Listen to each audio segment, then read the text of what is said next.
This is what I hope is a very brief response to Cashify, a video he made addressed to me called something like what do you feel about or what do you think about sex work in capitals as opposed to sex workers. I'll answer both those questions, Cashify, and it's a very similar answer I'll give to both. What do I think about sex work and what do I think about sex workers? It entirely depends on the work and it entirely depends on the worker. I have met a few sex workers that I would not wish to spend 5 seconds in the company of, and I've talked about some of them in a previous video of mine when I talk about my experiences in a club in the northeast of England, a very famous club if you happen to be a sailor or an oil rigger worker, called the Jungle in North Shields. And yeah, some of the sex workers in there were very unpleasant people indeed. So I wouldn't want to. So yeah, I have a low opinion of those people. Actually, it's not. But if you're asking the question, do I have a low opinion of sex work? I have a low opinion of some sex work, and I've mentioned this before in a previous video called Hung Up on Hang-Ups. Yes, I have a low opinion, rightly or wrongly, of people who engage in scat play. I have a low opinion of that work. Yes, if I had a friend of mine who was engaged, whose idea of a sexual good time was to smear shit on a prostitute's face, yes, I would have a low opinion of that work, and I would have a low opinion of that worker, and I would have a low opinion of my friend. On the other hand, I have a very high opinion of some sex workers and a high opinion of some sex work. I have a high opinion of Annie Sprinkle's work, for example. You may know Annie Sprinkle. She was a prostitute and porn star, and then went into performance art, and now she does this kind of shamanic healing therapeutic thing. I've got a lot of time for Annie Sprinkle.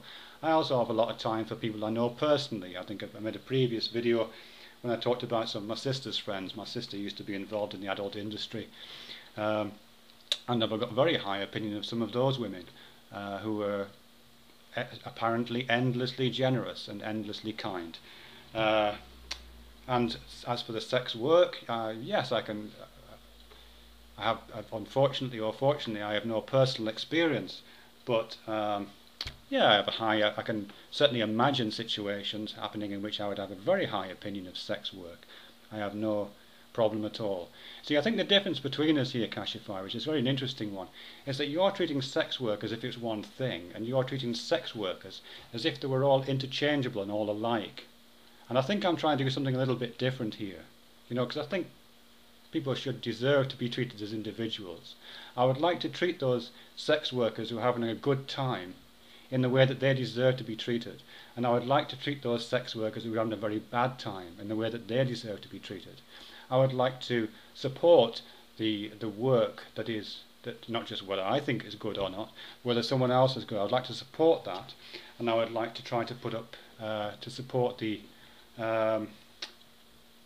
yeah, I'd like to support whatever individuals respond to in those sort of situations, as long as no one else is getting hurt.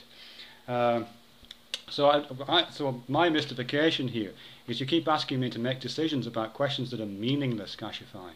Why do I make general statements about sex workers in general, when you and I both know that sex workers are individuals? At least I would hope you would know that, and you certainly seem to claim to have that experience.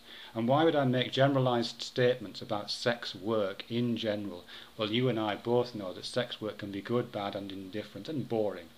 And I would certainly want my response to be at least as complicated as the question. You also make a hell of a lot of assumptions about me, Cashify. I don't know where you think you get your data from, but I don't know. You seem to think I don't know. I have no idea. Maybe you're a fantastic psychologist. Maybe you can judge a person's character by the pronunciation of certain words, because you seem to have a full and complete picture of my history. You seem to know exactly where these hang-ups you say I've got are coming from and what form they take. Interesting, that. You don't have to smile a lot, by the way, and you seem very keen on telling people they're your friend. You told me I'm your friend, and you told me you love me, which I find a little bit strange, actually. You don't know me, and I don't know you. Why on earth would you say you love me?